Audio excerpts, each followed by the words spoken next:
Paniyal, welcome to the alive presence of the lord. मैं आप सबका स्वागत करता हूं जीवित परमेश्वर की प्रेजेंस में, जो आज भी जीवित है और अपने लोगों में बड़े और अचंभित के साथ कार्य करने की सामर्थ्य को रखता है। तो आज जिस टॉपिक पर हम बात करने जा रहे हैं उस टॉपिक का नाम है मांगने की पुकार, यानी कि कॉल टू डिमांड। आपको हमेशा अपने माइंड में इस चीज़ को याद रखना है कि कुछ भी क्यों ना हो, कुछ भी हो सकता है, वो मांगना हो सकता है, वो आपकी हीलिंग हो सकती है, वो आपकी नशों से आज़ादी हो सकती है, वो आपका छुटकारा हो सकता है। जितनी भी चीज़ें जो आज आप चाहते हैं कि मेरी लाइफ में पूरी हो, विदाउट प्रेयर और प्रैक्टिकली उस चीज़ को करने के बिना आप कभी भी उस चीज़ को हासिल नहीं कर सकते जो आपको चाहिए। क्योंकि बाइबल में लिखा है, तेरा विश्वास तेरे कर्म के बिना अधूरा है। आपकी वो किया गई प्रार्थना, आपका वो किया गया विश्वास, वो सुना गया वचन तब तक खाली है जब तक आप प्रेयर नहीं करते। और प्रार्थना सिर्फ यही नहीं कि प्रभु से हाथ उठाकर सिर्फ मांग लेना या फिर बस प्रभु में प्रेयर करते रहना, नहीं। प्रार्थना जो है वो एक बहुत डीप मैटर है। प्रार्थना जो है वो एक सीरियस मैटर है। और जब आप प्रार्थना करनी सीख जाते हैं, जब आप परमेश्वर में चलना सीख जाते हैं, प्रेयर ही एक वो हिस्सा है, प्रेयर ही एक वो चीज़ है जो आपको अगले लेवल तक लेके जाती है। क्योंकि प्रेयर से आप परमेश्वर के साथ मेल मिलाप करते हैं। जब एक व्यक्ति का परमेश्वर के साथ मेल मिलाप होना स्टार्ट होता है तो परमेश्वर उसे गाइड करना स्टार्ट करते हैं कि तुझे किस तरह बढ़ना है, किस तरह क्या करना है, आगे तुझे कॉमर्स रखनी है, साइंस रखनी है, आर्ट्स रखनी है, या फिर तुझे कौन सी फील्ड में जाना है, या फिर तुझे क्या करना चाहिए कि तू जो है वो सक्सेस अपनी लाइफ में पा सके, या फिर मैं किस बुलाहट के तहत बुलाया गया हूँ। हर एक चीज़ का जो आंसर है वो आपकी प्रेयर में छुपा है। और इसी टॉपिक पर आज हम बात करेंगे जिसका नाम है मांगने की पुकार, कॉल टू डिमांड। सबसे पहले हम एक वचन को रीड करेंगे। प्रकाशित वाक्य 8 उसकी 3 से 4 आयत को हम अपनी स्क्रीन के ऊपर रीड करेंगे। फिर एक और स्वर्गदूत सोने का धूपदान लिए हुए आया और वेदी के निकट खड़ा हुआ, और उसको बहुत धूप दिया गया कि सब पवित्र लोगों की प्रार्थनाओं के साथ सोने की उस वेदी पर जो सिंहासन के सामने है चढ़ाए। उस स्वर्गदूत के हाथ से परमेश्वर के सामने पहुंच गया। यहाँ पर प्रकाशित वाक्य की पुस्तक जो है, जब BSI वर्जन जो है बाइबल का, उसके अंदर तो मतलब बहुत डीप तरीके से कुछ वर्सेस के, बहुत सारी वर्सेस के साथ में मीनिंग्स भी बताए गए हैं। बट प्रकाशित वाक्य एक ऐसी पुस्तक है जो दृष्टांतों में लिखी गई थी। यूहन्ना प्रेरित के द्वारा परमेश्वर के आत्मा ने उसे लिखवाई थी। तो क्या हुआ कि जब यूहन्ना प्रेरित लिख रहा था तो उसने लिखा कि फिर एक और स्वर्गदूत सोने का धूपदान लिए हुए आया। धूपदान की पिक्चर को आप अपनी स्क्रीन पर यहाँ पर देख सकते हैं कि धूपदान एक ग्लास की शेप का दिख रहा है आपको, कि ये एक सोने का धूपदान है। स्वर्गदूत इस धूपदान को लेकर आया और वेदी के निकट खड़ा हुआ। वेदी यानी परमेश्वर की वेदी के सामने वो खड़ा हो गया और उसको बहुत धूप दिया गया कि सब पवित्र लोगों की प्रार्थनाओं के साथ सोने की उस वेदी पर जो सिंहासन के सामने है चढ़ाए। आपकी प्रेयर्स, आपकी प्रार्थनाएं जो हैं वो एक धूप के नाई, वो एक धुएं की तरह खुदावंद के सामने पहुंचाई जाती हैं। इसीलिए प्रकाशित वाक्य की पुस्तक में जो यूहन्ना प्रेरित है वो यही हमें बताने की कोशिश कर रहा है कि जो आपकी प्रार्थनाएं हैं, जो आपकी वो जो प्रेयर्स हैं, वो खुदावंद के सामने चढ़ाई जाती हैं जब आप परमेश्वर से प्रार्थना करते हैं, जब आप घुटने टेक कर बैठते हैं, जब आप घुटने टेक कर प्रार्थना करनी स्टार्ट करते हैं। तो जो आपकी प्रेयर्स हैं, जो आपकी प्रार्थनाएं हैं, वो खुदावंद के सामने एक धुएं के रूप में चढ़ाई जाती हैं और वो खुदावंद के सामने पेश की जाती हैं। आपकी प्रेयर्स, आपकी प्रार्थनाएं, जिसको आप समझते हो कि मैं तो प्रार्थना 15 साल से कर रहा हूँ, मैं तो प्रार्थना इतने टाइम से कर रहा हूँ, कोई रिजल्ट ही नहीं है। भाई, आपकी प्रार्थनाएं दूत जो हैं वो एक सोने के धूप में डालकर परमेश्वर के सामने उंडेल रहे हैं, परमेश्वर के सामने वो जा रही हैं प्रार्थनाएं।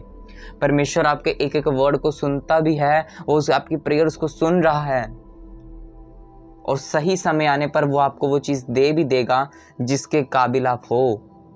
हालेलुया। पर आपका जो ध्यान है वो आपकी आशीष की तरफ नहीं होना चाहिए उतना, जितना आपका ध्यान परमेश्वर के प्रार्थना की ओर होना चाहिए। बाइबल में लिखा है जो अब्राहम था, अब्राहम जो है उसका जो ध्यान था वो कहाँ था? स्वर्गीय यरूशलेम की ओर। उसका जो ध्यान था, उसका जो माइंड सेट था वो कहाँ था? स्वर्गीय यरूशलेम की ओर। उसका ध्यान अपनी आशीष की तरफ नहीं था, उसका ध्यान अपनी चीज़ों की तरफ नहीं था, उसका ध्यान था स्वर्गीय यरूशलेम की तरफ। तो प्रेयर करनी ना छोड़ें, प्रार्थना में बने रहें, अड़े रहें और खड़े रहें, क्योंकि प्रेयर एक बहुत इम्पॉर्टेंट हिस्सा है जो कि हमारे बीच में सीरियस माना जाए। जिस तरह पवित्रताई, पिछले टॉपिक में मैंने आपको बताया था, पवित्र आत्मा ने आपको मेरे द्वारा बताया था कि जो पवित्रताई है वो विश्वासियों में एक सीरियस बात समझी जाए। उसी तरह जो प्रेयर है, प्रेयर एक वो चीज़ है जब आप प्रेयर करने बैठते हैं। बाइबल में क्या लिखा है? बाइबल में जब आप दानियल की पुस्तक को पढ़ते हैं तो दानियल की पुस्तक में लिखा है कि एंजल जो है वो दानियल के पास आता है और दानियल को कहता है कि भाई तू जब पहले दिन प्रेयर करने लग गया था ना, समझने बूझने को जब तूने मन लगाया था, कहता मैं तभी आ गया था, मैं तभी हेवन से तेरी ब्लेसिंग लेकर आ गया था, बट रास्ते में फारस देश का जो प्रधान था उसने मुझे रोक रखा। किसने रोक रखा? फारस देश के प्रधान ने लिखा मुझे रोक रखा। और फिर फाइट हुई, फिर मिकाएल स्वर्गदूत आया, उसने फाइट की, और फिर जो वो दूत दानियल के पास आया 21 दिनों के बाद। आज आप देख रहे हो कि रिजल्ट नहीं आया तो मैं प्रार्थना छोड़ दूंगा, रिजल्ट नहीं आया तो प्रेयर छोड़ देते हैं। भाई प्रेयर में क्या फ़ायदा है, रिजल्ट तो आ नहीं रहा। पर आप नहीं जानते कि आपका वो एंजल, आपका वो स्वर्गदूत, आपकी वो आशीष हेवन से तो चल पड़ी है, पर प्रेयर रेगुलर ना करने कारण, वो पुकार को रोक देने कारण, जो आप मांग रहे थे वो पुकार को रोक देने के कारण आपका जो एंजल है, रास्ते में शैतान ने उस पर अटैक किया और आपकी ब्लेसिंग वहीं पर ही रुक गई और आप तक कभी पहुंच नहीं पाई।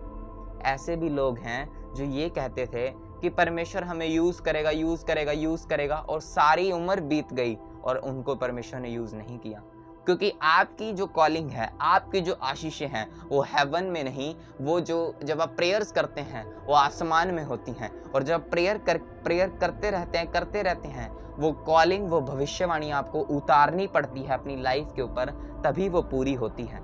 अगर आज मैं कह रहा हूँ कि मैंने 4 महीनों में 10,000 रूहें बचानी है और मैं यूट्यूब के ऊपर परमेश्वर का वर्ड ना सुनाऊं, सरमन ना सुनाऊं, कुछ भी ना करूं, प्रेयर छोड़ दूं, सब कुछ छोड़ दूं, तो क्या ये पॉसिबल होगा? नहीं होगा, क्योंकि भविष्यवाणी जो है वो हमें अपनी लाइफ पे खुद उतारनी पड़ती है। परमेश्वर ने हमारे लिए ठहरा दी, पर हमें उतारने के लिए हमें मांगना जरूरी है, प्रेयर जरूरी है, फास्टिंग जरूरी है, और अगर ये नहीं तो फिर भविष्यवाणी भी नहीं। हालेलुया। अब आपकी प्रार्थनाएं एटमॉस्फेयर चेंज करने की सामर्थ्य रखती हैं। बाइबल में जब आप पढ़ते हैं पतरस के बारे में, पतरस कौन था? पतरस खुदावंत का एक चेला था, प्रेरित था। बाइबल में लिखा जब पतरस प्रीच कर रहा था तो क्या हुआ कि पतरस को जब बंदी गृह में डाल दिया गया, जब पतरस को बंदी गृह में डाल दिया गया और पहले 2 चेले भी मार दिए गए, और पतरस जब बंदी गृह में था तो लिखा क्या हुआ उस समय? पतरस जो है बिल्कुल, आप इमेजिन कर सकते हैं कि पतरस बिल्कुल लास्ट में है, जेल के अंदर एक रूम है, उसके अंदर वो बिल्कुल लास्ट में बैठा है, उसके आगे 2 सिपाही हैं, और जो पतरस है वो जंजीरों से बंधा हुआ है, जंजीरों से भी बंधा हुआ है, उसके आगे 2 सिपाही हैं, आगे से जेल का गेट भी बंद है और बाहर भी और सिपाही हैं, और आगे और सिपाही, कितनी सिक्योरिटी होगी। बाइबल में लिखा है जो कलीसिया थी जब आप उस वचन को रीड करते हैं, प्रेरितों 12 उसकी 5 आयत, यहाँ पर क्या लिखा है? यहाँ पर लिखा है, बंदी गृह में पतरस बंद था, परंतु कलीसिया उसके लिए लौ लगाकर परमेश्वर से प्रार्थना कर रही थी। यहाँ पर लिखा कि पतरस तो बंदी गृह में था, पर जो कलीसिया थी, जो विश्वासी लोग थे, वो क्या कर रहे थे? पतरस के लिए प्रार्थना कर रहे थे। वो प्रार्थना कर रहे थे परमेश्वर के सामने। वो कह रहे होंगे परमेश्वर को, प्रभु स्मरण कर अपने वायदों को। प्रभु तूने कहा अपना केस मेरे सामने रखो, हम अपना केस तेरे सामने रखते हैं। हमारे प्रेरित को, हमारे पास्टर को खुदावन छुड़ा, पतरस को छुड़ा। और लिखा जब वो प्रेयर कर रहे थे तो बाइबल हमें ये कहती है कि वहाँ जेल के अंदर एक स्वर्गदूत गया। वहां पर जब वो दूत गया तो जो पतरस था वो सो रहा था। वो सो रहा था।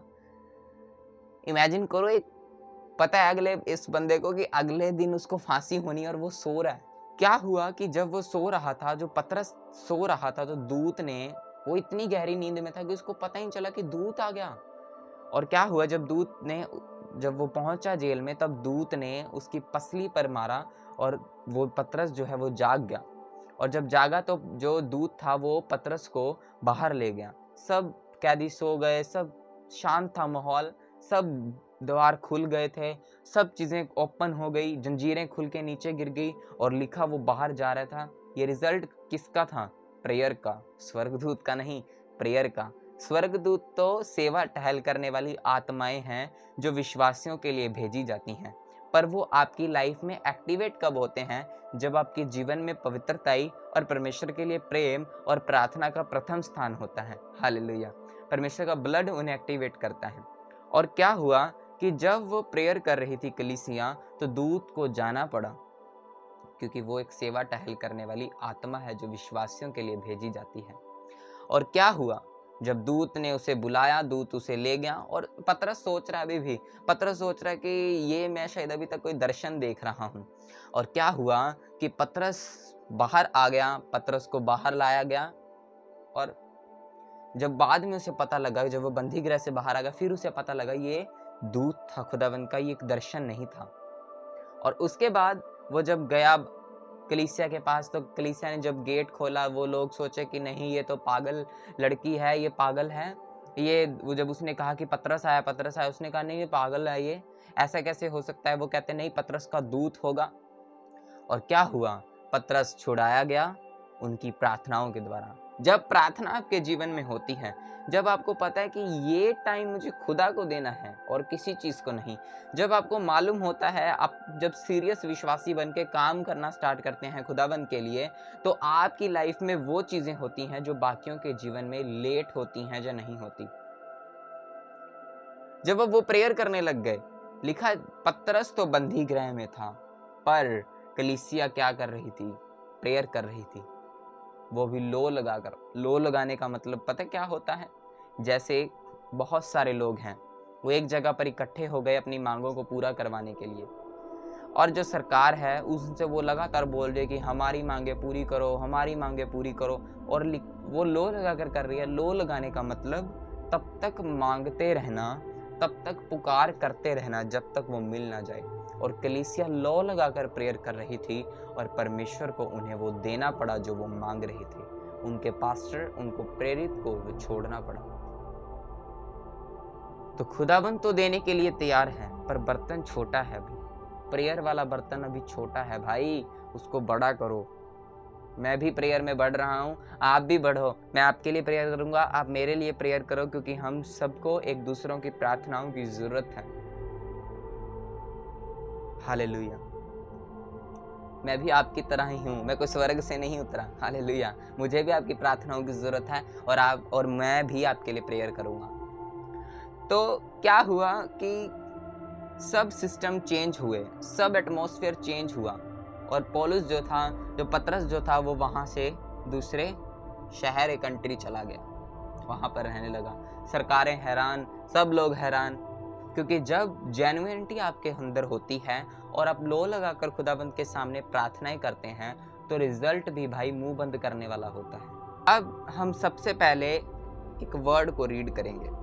प्रकाशित वाक्य की पुस्तक में जब 8 से 3 से 4 हम पढ़ा था, तो वहाँ पर जब अब उसके आगे पढ़ेंगे तो वहाँ पर लिखा है, यहाँ पर लिखा है, तब स्वर्गदूत ने धूपदान लेकर उसमें वेदी की आग भरी और पृथ्वी पर डाल दी, और गर्जन और शब्द और बिजलियां और भूकंप होने लगे।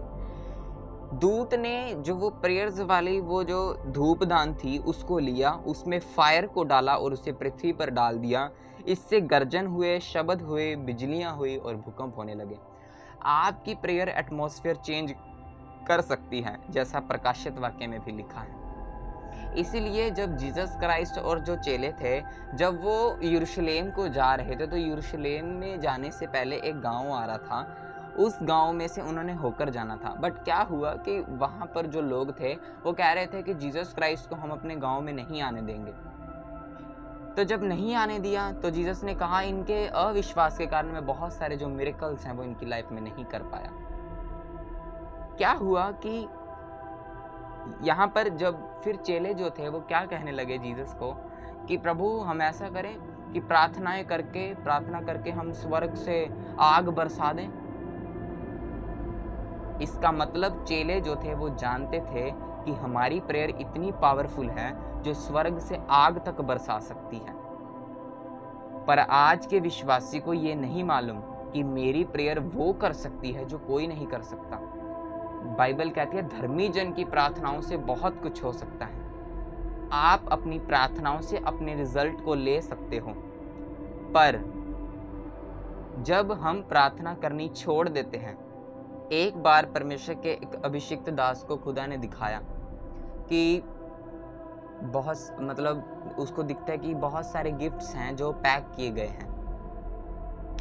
उसने कहा कि परमेश्वर ये क्या हैं, ये गिफ्ट्स किसके हैं? तो परमेश्वर यीशु मसीह ने उसे बताया कि ये वो गिफ्ट्स हैं जब विश्वासियों ने प्रार्थना करनी स्टार्ट की थी, तब मैंने उनके लिए रखे थे ये।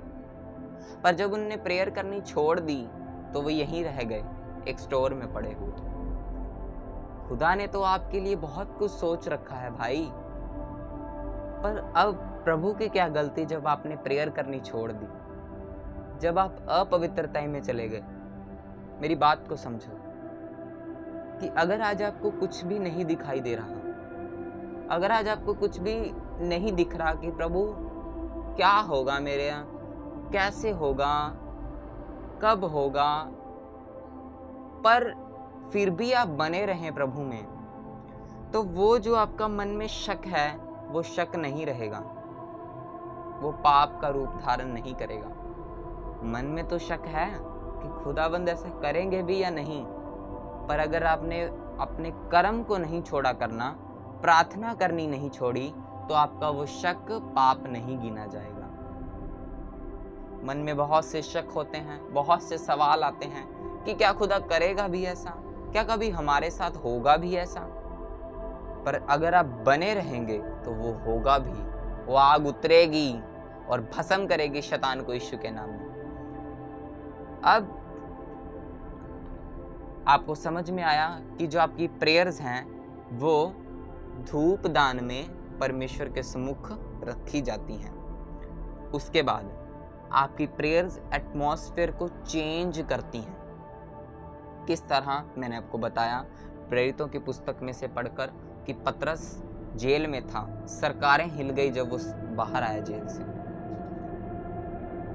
डबल सिक्योरिटी थी, हाई लेवल सिक्योरिटी थी, फिर भी वो बाहर आया, क्योंकि परमेश्वर सब कुछ कर सकता है। आपकी प्रेयर एटमॉस्फेयर चेंज कर सकती है। अब जब आप प्रेयर करते हैं तो प्रेयर का रिजल्ट खुदावन के सामने कैसा आता है? जब आप खुदा से प्रार्थना करते रहते हैं तो देखो फिर उसका रिजल्ट किस तरह आता है। लूका अध्याय 11 उसकी 5 से 13 आयत को हम अपनी स्क्रीन के ऊपर रीड करेंगे। यहाँ पर लिखा है, तब उसने उनसे कहा, तुम में से कौन है कि उसका एक मित्र हो और वह आधी रात को उसके पास जाकर उससे कहे, हे मित्र मुझे 3 रोटियां दे, क्योंकि एक यात्री मित्र मेरे पास आया है और उसके आगे रखने के लिए मेरे पास कुछ नहीं है। और वह भीतर से उत्तर दे, दूसरा दोस्त, मुझे दुख ना दे, अब तो द्वार बंद है और मेरे बालक मेरे पास बिछोने पर हैं, इसलिए मैं उठकर तुझे नहीं दे सकता। जीसस क्राइस्ट कहते हैं कि दो दोस्त हैं, एक पड़ोस में रहता है और एक दोस्त। एक दोस्त दूसरे दोस्त के घर जाकर गेट नॉक नॉक करता है और वो कहता है, भाई भाई जल्दी से गेट खोल, मुझे कुछ रोटी दे दे या फिर कुछ खाना दे दे, 3 रोटियां दे दे भाई, घर पर रिश्तेदार आए हैं, घर पर मेरा एक दोस्त आया है जिसके सामने रखने के लिए मेरे पास अभी कुछ भी नहीं है, मुझे ज़रूरत है, प्लीज़ मुझे 3 रोटियां उधार दे दे भाई प्लीज़।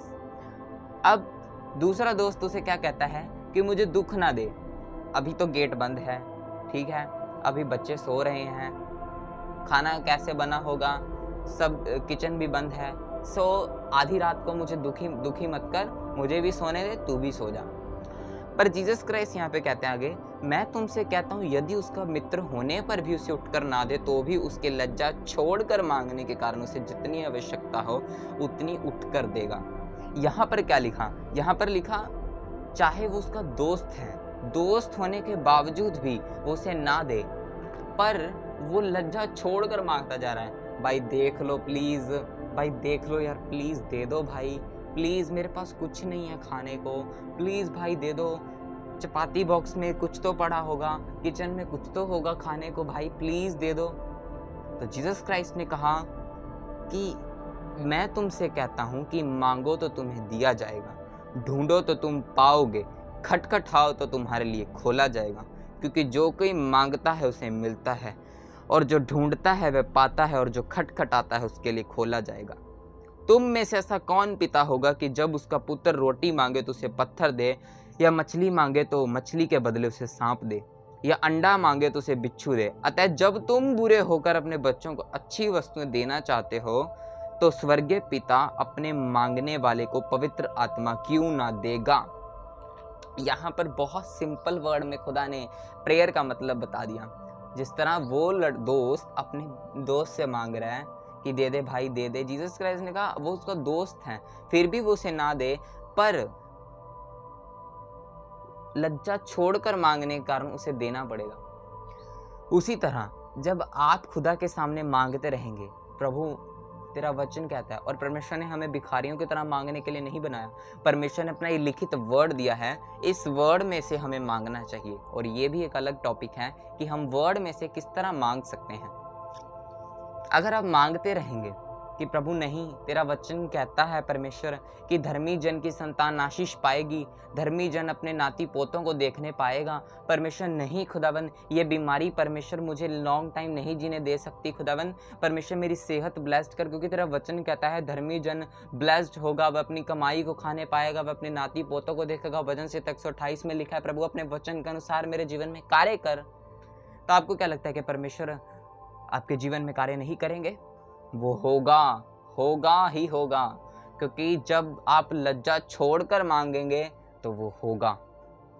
पर हम सोचते हैं कि भाई की थी मैंने भी प्रेयर, हम भी गए थे चर्च में, वो बात नहीं बनी,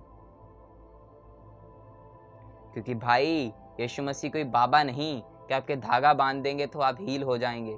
नहीं, यीशु मसीह वो जीवन की रोटी है जिसको हर रोज खाना पड़ेगा आपको। यीशु मसीह वो कड़वा साग पात है जिसे हर रोज आपको खाना पड़ेगा, पूरा खाना पड़ेगा। कड़वे साग पात के साथ यीशु मसीह वो मेमना है जिसको आपको एवरी डे खाना पड़ेगा, वो करूस है जिसको आप एवरी डे उठाना पड़ेगा, वो प्रेयर लाइफ जो आपको हर रोज करनी पड़ेगी, फिर वो काम होंगे जो दूसरों की लाइफ में नहीं हुए। हालेलुया।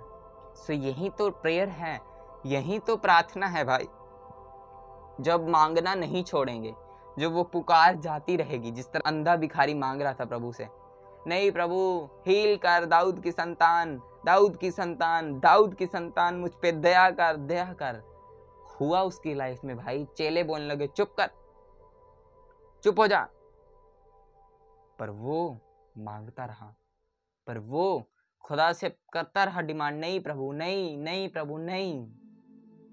आपको क्या लगता है कि परमेश्वर जो है वो सिर्फ सिंहासन पर हैं और वो कुछ नहीं कर रहे?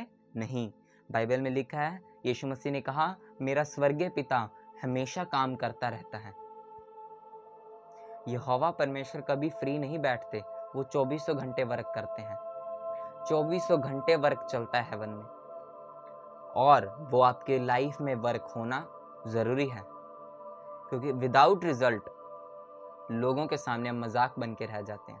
और अगर रिजल्ट चाहिए तो खुदा की प्रेजेंस में एवरीडे बैठना पड़ेगा, खुदा की प्रेजेंस में एवरीडे मांगना पड़ेगा। और जब मांगेंगे तो वो चीज़ें भी उतरेंगी हमारे जीवन में, क्योंकि बहुत सारी चीज़ें हैं, आपकी आशीषें आसमान तक सीमित रह जाती हैं जब तक आप उन्हें प्रार्थना के द्वारा धरती पर प्रैक्टिकली अपनी लाइफ में नहीं उतारते। तो जीसस क्राइस्ट ने कहा, अगर तुम बुरे होकर अपने बच्चों को अच्छी वस्तुएं देना जानते हो तो तुम्हारा स्वर्गीय पिता अपने मांगने वालों को, प्रार्थना करने वालों को अच्छी चीजें यानी पवित्र आत्मा क्यों ना देगा। लूका 18:1-8 आयत। ये एक और स्टोरी है जो मांगने के ऊपर है और ये मुझे बहुत अच्छी लगी। फिर उसने इसके विषय में कि नित्य प्रार्थना करना और हियाव ना छोड़ना चाहिए उनसे दृष्टांत कहा। किसी नगर में एक न्यायी रहता था जो ना परमेश्वर से डरता था और ना किसी मनुष्य की परवाह करता था। उसी नगर में एक विधवा भी रहती थी जो उसके पास आकर कहा करती थी, मेरा न्याय चुकाकर मुझे मुद्दई से बचा। कुछ समय तक तो वह ना माना, परंतु अंत में मन में विचार कर कहा, यद्यपि मैं ना परमेश्वर से डरता हूँ और ना मनुष्यों की कुछ परवाह करता हूँ, तो भी ये विधवा मुझे सताती रहती है, इसलिए मैं उसका न्याय चुकाऊंगा। कहीं ऐसा ना हो कि घड़ी घड़ी आकर अंत को मेरी नाक में दम करे। प्रभु ने कहा, सुनो ये अधर्मी न्यायी क्या कहता है, इसलिए क्या परमेश्वर अपने चुने हुओं का न्याय ना चुकाएगा जो रात दिन उसकी दुहाई देते रहते हैं। क्या वह उनके विषय में कुछ देरी करेगा? मैं तुमसे कहता हूँ वह तुरंत उनका न्याय चुकाएगा। तो भी मनुष्य का पुत्र जब आएगा तो क्या वह पृथ्वी पर विश्वास पाएगा? यहाँ पर जीसस क्राइस्ट ने कहा कि एक अधर्मी था, अधर्मी न्यायी था, एक विधवा थी। वो विधवा हर रोज जाती थी और वो कहती थी, मेरा न्याय चुका दो, मेरा न्याय चुका दो। हो सकता है उसका कोई पैसे पेंडिंग हो, वो कह रही हो मुझे मेरे पेंडिंग पैसे हैं वो मुझे दे दो, प्लीज दे दो, प्लीज दे दो। बाइबल में लिखा वो जो पर्सन था वो अधर्मी पर्सन बाइबल कहती है उसे। ना तो वो परमेश्वर से डरता था, ना वो किसी इंसान से डरता था। पर लिखा जो विधवा थी वो हर रोज जाती। देख लो सर जी, प्लीज दया करो, विधवा हूं, कुछ तो दया करो, पैसे दे दो, मेरा न्याय चुका दो। हर रोज वो मांगती गई, मांगती गई, मांगती गई। एक दिन उसने सोचा, धर्मी ने, कि मैं ना तो प्रभु से डरता, ना मैं किसी इंसान से डरता, पर ये जो विधवा है ये मेरे नाक में दम करके रखती है, तो क्यों ना मैं इसका न्याय चुका दूं, मैं दे देता हूं, बस करो इसका काम, डन। तो आपको ये बात समझनी है कि वो बंदा जो किसी का डर नहीं मानता, लगातार मांगने से उसने भी उसका न्याय चुका दिया।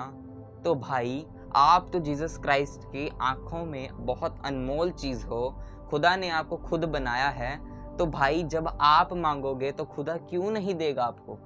जब आप कहोगे कि प्रभु मेरे हस्बैंड को बदल, तो वो क्यों ना बदलेगा?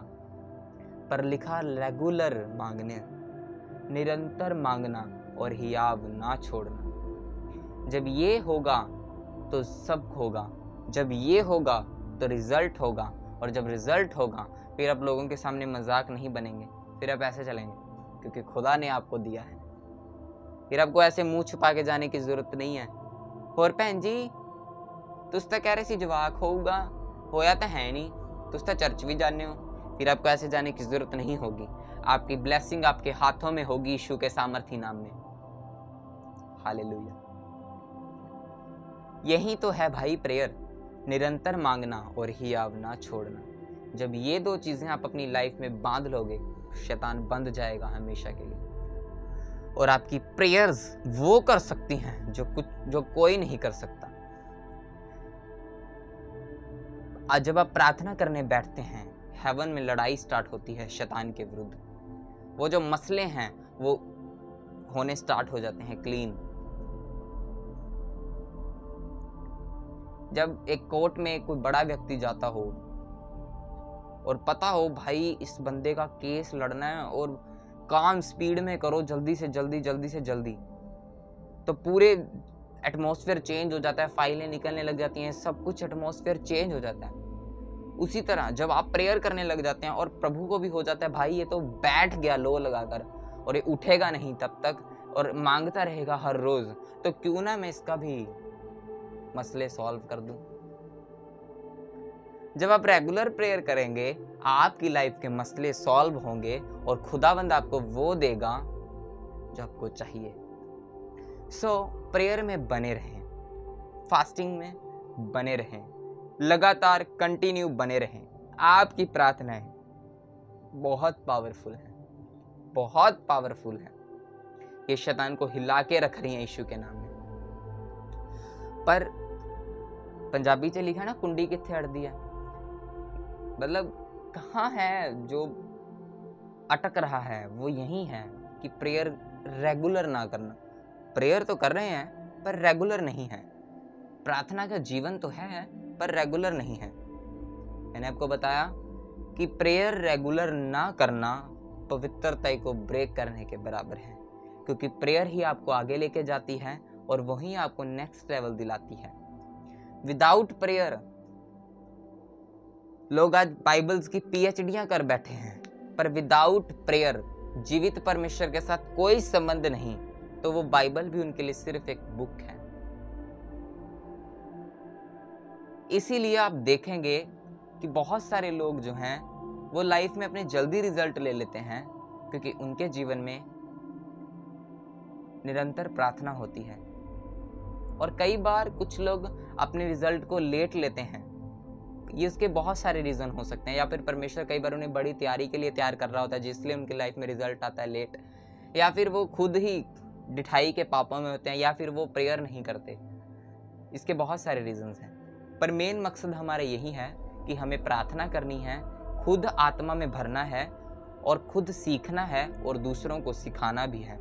हमें इवेंजलिज्म करना है लोगों को। जिस तरह अगर मैं आपको बताऊं तो मैं आपको YouTube के ज़रिए से इवेंजलिज्म कर रहा हूं, YouTube के ज़रिए से मैं आपको वचन शेयर कर रहा हूं। आप भी अपने मोबाइल्स निकालें, खुदावंद के वचनों को शेयर करना स्टार्ट करें, खुदावंद से पूछें और अपनी जो कॉलिंग है उसे खोजें और परमेश्वर के वर्ड को शेयर करें, क्योंकि अब अंत का समय निकट है और हमें ज़्यादा से ज़्यादा रूहों को बचाना है, ज़्यादा से ज़्यादा हमें लोगों को वर्ड शेयर करना है। आप भी इस वीडियो को ज़्यादा से ज़्यादा शेयर करें, क्योंकि हमें परमेश्वर के कामों को स्पीड से बढ़ाना है। हमें उन लोगों तक ये वचन शेयर करना है जो प्रार्थना नहीं कर रहे, क्योंकि जब वो प्रार्थनाएं करनी स्टार्ट करेंगे वो आगे मोटिवेट करेंगे, फिर नशे वाले लोग बचाए जाएंगे, छुड़ाए जाएंगे, सब एटमॉस्फेयर चेंज होगा। तो हमें मिलके खुदावंद के कामों को करना है, मिलके हमें प्रार्थनाएं करनी होंगी। Hallelujah. So God bless you all. खुदावंद आप सबको आशीष दे। और इसी तरह नेक्स्ट सरमन जो होगा वो संडे को आएगा। सो आपने वचन को ध्यान से सुनना है, बने रहना है, अड़े रहना है, खड़े रहना है। God bless you all.